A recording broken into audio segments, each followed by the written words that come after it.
Hi guys, and welcome to my review of the latest episode of Raw. And this episode saw us entering the Upside Down as we had WWE Raw merge with Stranger Things. So let's just get that straight out of the way first of all. It was weird, right? And it's sort of, I get that it's Stranger Things, so maybe that was kind of its point. But yeah, it just didn't really land for me, and it didn't really add anything. There wasn't really. I mean, I've heard I've heard these commentaries about that there was so much more that they could have done. They could have had various members of the cast and crew there or whatever. And, we could have had maybe the Demon Finn Balor pop up, stuff like that. But I do appreciate that there's a dozen and one reasons why those things necessarily wouldn't happen. Do you know what I mean? With cast and crew of Stranger Things, there could be like scheduling things. There could be no WWE fans within the Stranger Things cast and crew. I don't know. And I guess bring the idea of bringing the Demon Finn Balor back. I guess that all kind of depends on how Finn Balor feels about that, and how he feels like it will, how he feels about the creative behind that, I guess. But yeah. So I accept that it would have been better to kind of maybe incorporate some more stuff like that into it. But I do appreciate that there's also a dozen and one reasons why maybe those things didn't happen. So ultimately, we just had some like music cues, and we had a Raw split into chapters via Stranger Things, and it was all just a bit weird. It just didn't really land for me personally. So yeah, just didn't work for me. Just felt odd. So we had the speaking of weird, we had the Usos turn up as well, who literally turned up just to kind of be like, hey, we are the new tag team champions and we're pulling the tag team division on notice. See you later. And that was kind of it. And it just felt like, okay, well, you could have put that in a memo, right?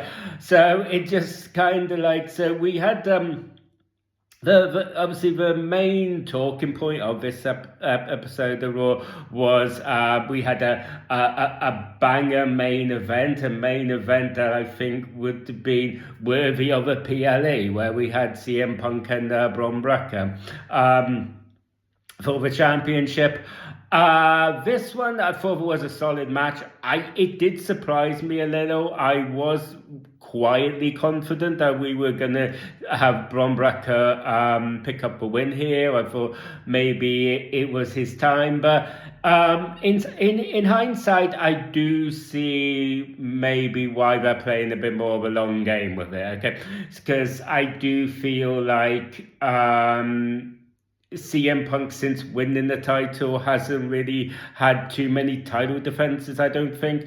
And so it kind of like it, yeah. So after kind of maybe being on such a journey following his pursuit to having the title, and then he had the title for like all of it 30 seconds or whatever, and then Seth Rollins intervened, and so we've been on this like quite elongated journey for CM Punk to be crying. Do you really want him to lose it that early?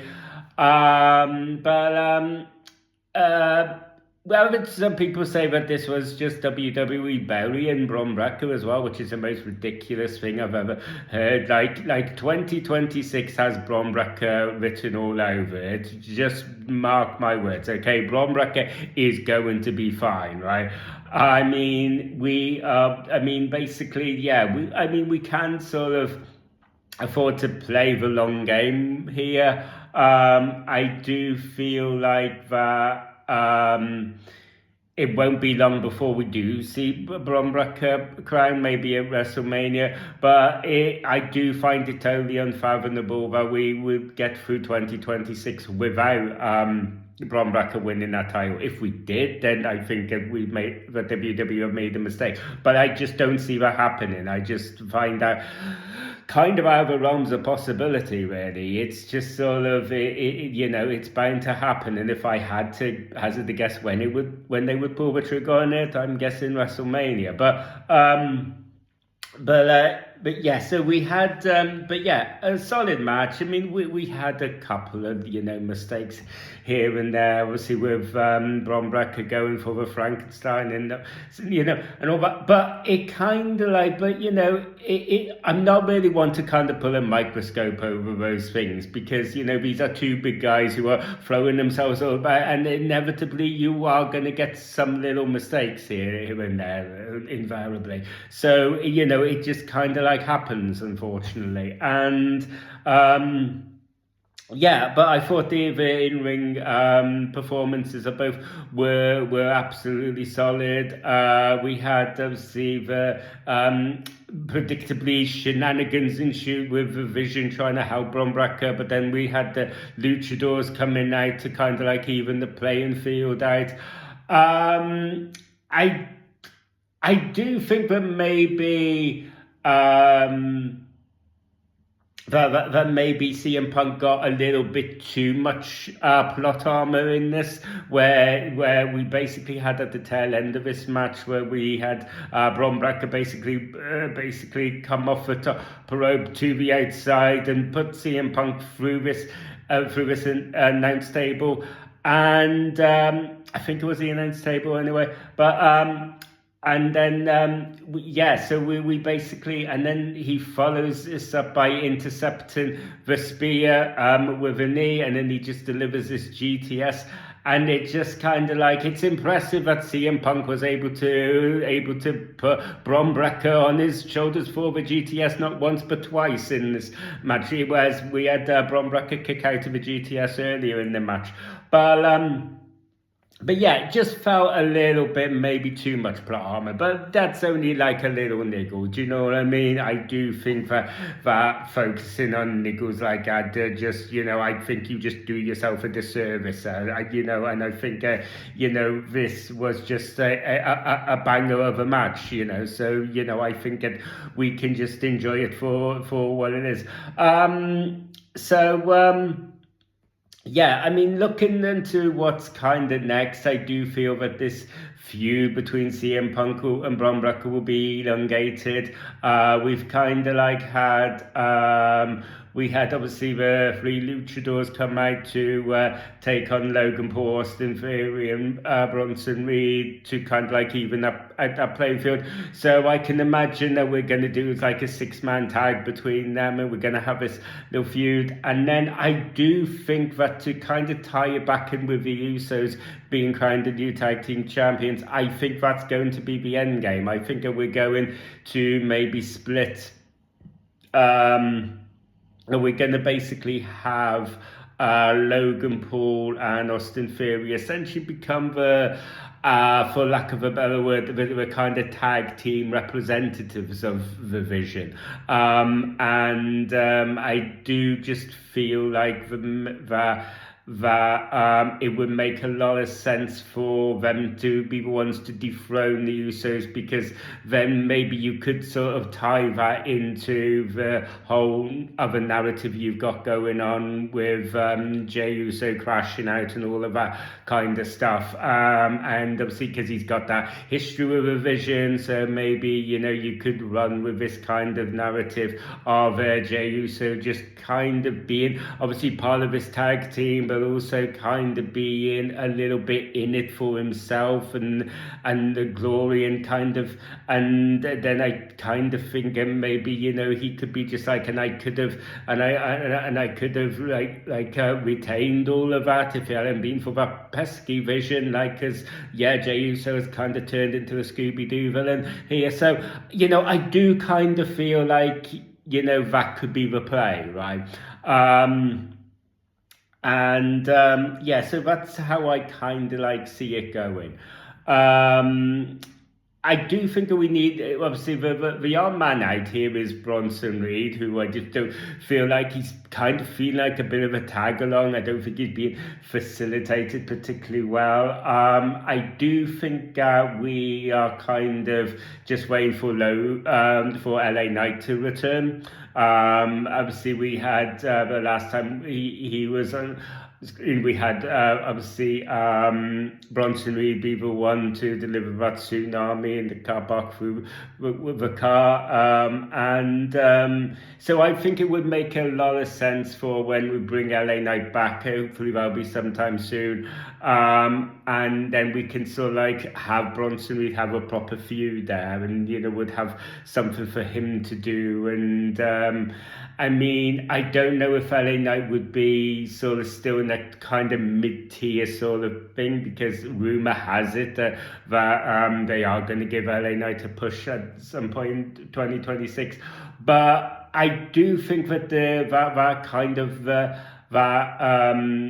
that title picture at the top of the main event card is getting quite stacked. So I do think that it would make quite a lot of sense where you had obviously maybe the vision how put this narrative of well, Bron Breakker, you can kind of stay at this sort of tippity top, like competing for the heavyweight championship, being at sort of like main event kind of picture, and then you could have Logan Paul and Austin Theory, you concentrate on dominating the tag team division, and then you can have Bronson Reed focus on the mid card, the mid tier. I do kind of see that as a potential narrative that they could go with that. Another play I do think, like obviously we've had teased that as that Obafemi is going to return. We don't know. Oh, he's going to get called up, should I say, from NXT, we don't know which show he's going to land on, but and my gut instinct is telling me that he's going to end up on Raw. I do think that that's a place that I would personally prefer him to be, just from a pure selfish point of view, because I want to see this end game of Obafemi against Bron Breakker also. I do want that feud. I do want that end game. I just think that would be an absolute banger. I do think if you went the other way and you inserted Obafemi into SmackDown, you could maybe have him sort of making an immediate impact with him, dethroning Carmelo Hayes for the Intercontinental. But the only thing about it is, like, I do think that it's sort of a bit of a mid-card title, and I do think that Obafemi is main event ready, as we saw with his match against Cody Rhodes. I do think that he doesn't need too much seasoning. I do think that you could put him up against a CM Punk or a Cody Rhodes, and he would just totally hold his own. But ultimately, yeah, Obafemi and Bron Breakker is a feud I want to see. So yeah, make it happen. So we also had Becky Lynch winning the Intercontinental title back, hitting a bit of a reset where she wins it from Maxine Dupree. I wasn't really a big fan of this match, I gotta say. They've had a few matches now, and if I was to kind of rank them, I would put this one at the bottom. I thought the in-ring performances were fine, but I do think that the end was just a bit too shoddy and a bit too, I kind of understand the narrative of Becky Lynch winning in this kind of like underhanded way, but yeah, I just didn't think that the execution of it was particularly right. I don't think it was I thought it was a little bit sloppy. It didn't really do it for me. I do think that from here on out, I think that, you can still continue to build Maxine Dupree up. I think that she'll be fine. I do think that maybe hitting a reset and pulling the title back on Becky Lynch is positive, because just the star power that she brings to that title, and so the star power that she can bring to that division, I think that is I think that she's the right choice. I think the end game ultimately is we're going to do Becky Lynch and AJ Lee again at WrestleMania. How I kind of feel about that result, it is a bit mixed. It depends on what they're gonna do with AJ Lee scheduling. Because instinctively, just looking at what we kind of like have here, which is all I can really judge it on. I do kind of hope that Becky Lynch retains that Intercontinental title, because I want that title obviously defended by somebody who's going to be there regularly, and not some sort of person who's just going to come and go kind of thing. I mean, maybe they are going to bring AJ Lee a more full-time position, in which case I retract what I said, and I would be kind of happily welcome AJ Lee winning it. But yeah, that would be my only hesitancy with that. Yeah, so depending on what AJ Lee's scheduling and what sort of contract she's going to have, would just totally determine how I would feel about how I would want that to play out.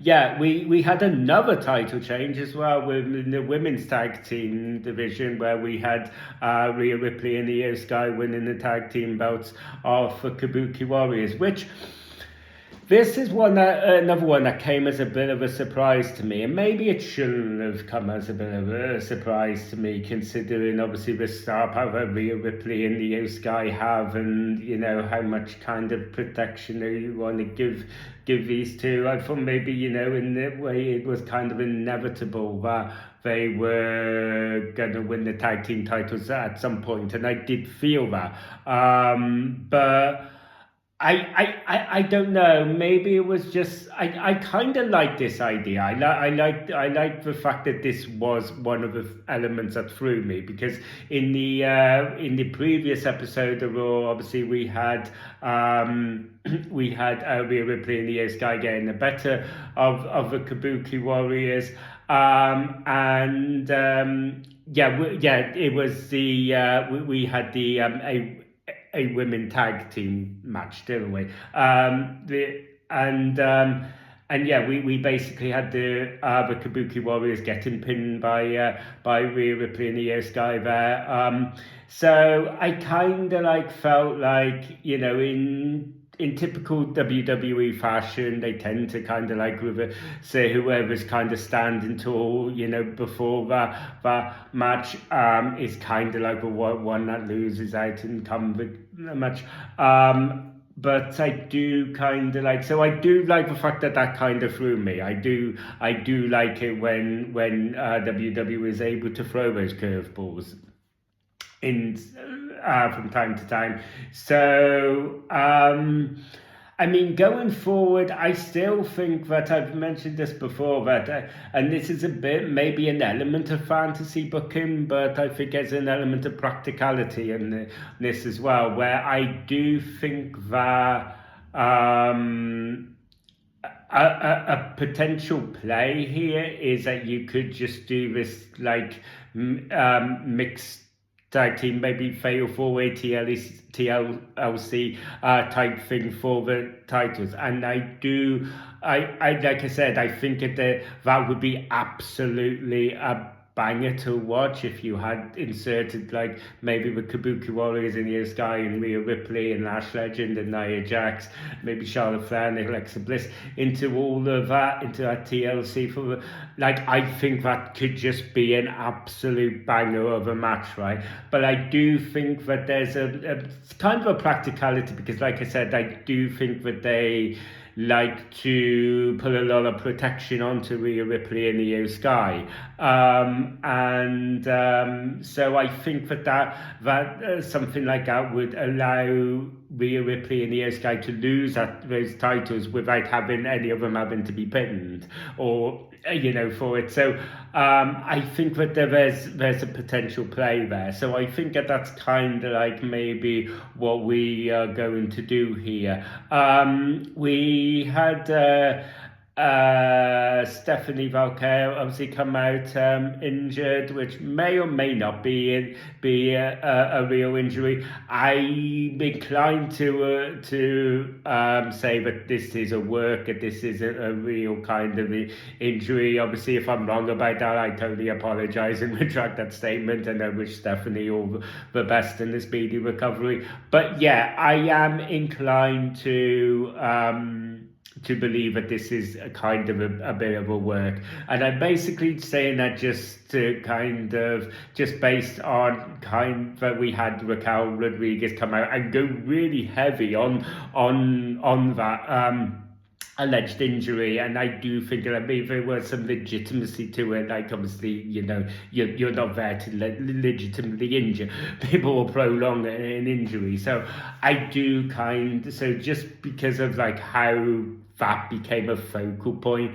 and how they kind of like dwelled on that, makes me kind of feel like it's a bit of a work. Like I said, if I'm wrong, and I obviously apologize and retract, but yeah, I am inclined to generally to work, but I do think that they could lean into that to dethrone Stephanie Valquer, like similar to how they've done previously, just off the top of my head, obviously with Jey Uso, where they've had to, tape his ribs up, and he's like, oh, he's not 100%, and so we so that's where she's going to be this brave champion who wants to fight on through the injury, and we had it with Tiffany Stratton and Jade Cargill as well. So I do imagine that. So I do think maybe we are looking at maybe a bit of a Raquel Rodriguez reign. I would absolutely welcome at some point a feud between Raquel Rodriguez and Liv, which I think we're going to get, right? But yeah, I'm all here for that. Not sure about the time scale on that at the minute, but yeah, I think that it could we could potentially see a little bit of a I want to say heel turn from Liv Morgan, but she's already a heel. So, but yeah, I do think that there's going to be maybe a little bit of shenanigans, a little bit of betrayal. I do think that we are going to have this play where Raquel Rodriguez kind of wins the title and maybe gets sort of cut away from the Judgment Day, maybe potentially. So we got Gunther and AJ Styles as well, which we knew was a feud that we were always going to get. We maybe didn't expect it to be this soon, and I was like totally surprised when it was announced that it was going to be for next week's Raw. And then the show was like, oh, really? We're gonna do it like that soon? Like, okay, that doesn't make much sense, but okay. And then I realized it makes perfect sense. It makes all the sense in the world, because where is that episode of Raw going to be? It's going to be in Berlin, Germany. So that crowd is going to be electric for it. So of course it makes all the sense in the world that you are going to have Gunther and AJ Styles put on a match for that crowd, who are just going to be absolutely on form for it. I have no doubt. So yeah, on the whole, guys, I thought that this was an above average episode of Raw. I did enjoy it. I really enjoyed the main event. There was a bit of a lackluster thing, in a sense that it was kind of built up to be this sort of almost PLE worthy type thing of episode of Raw. But I'm not going to get mad, right? Because I'm not going to be one of those who's going to get like overly critical on that, because obviously Triple H, his job is to promote this, and he's going to, obviously promise you that this is going to be one of the best episodes of Raw you've ever seen, and all of that. He's going to do that. You can't be mad at a guy for just doing his job. So yeah. But yeah, if people kind of gone, it just felt like it was lacking something. It just, felt a bit anticlimactic. I get it. I do. Like I said, the Stranger Things little merging I didn't really care for. I thought that kind of sucked some of the air out of it as well. Yeah, but I thought the quality of the matches that we had on display here, all really, really strong, I think. Like I said, I wasn't a big fan of the finish between Becky Lynch and Maxine Dupree, but other than that, I thought there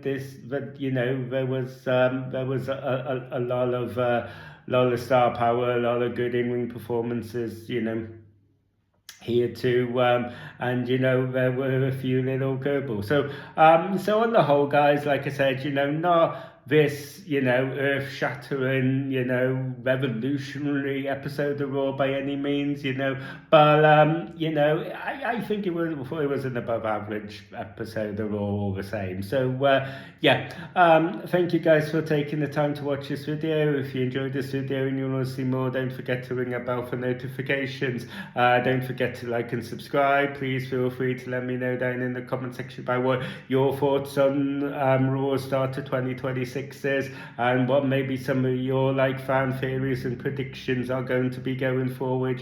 All that fun stuff. Let me know down in the comment section, and until next time, I will see you guys on the next video. You guys take care.